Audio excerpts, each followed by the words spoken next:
गिरोद वाले गुरु बाबा गा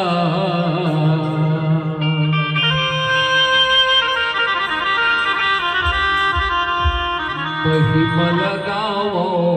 तो गिरोद वाले गुरु बाबा गा महिमा लगाओ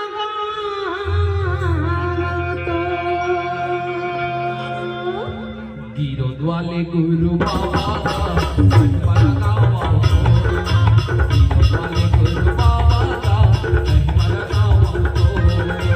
गिरोद वाले गुरु बाबा गा महिमा लगाओ तो गिरोद वाले गुरु बाबा गा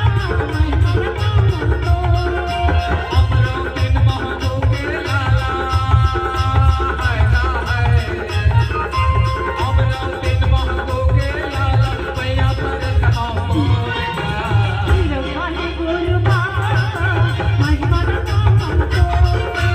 गिरोद वाले गुरु बाबा गा महिमा लगाओ तो अमरो दिन महबो के लाला है ना है अमरो दिन महबो के लाला पैया पर कहाँ मोरेगा वाले गुरु बाबा गा महिमा लगाओ तो गिरोद वाले गुरु बाबा गा महिमा लगाओ तो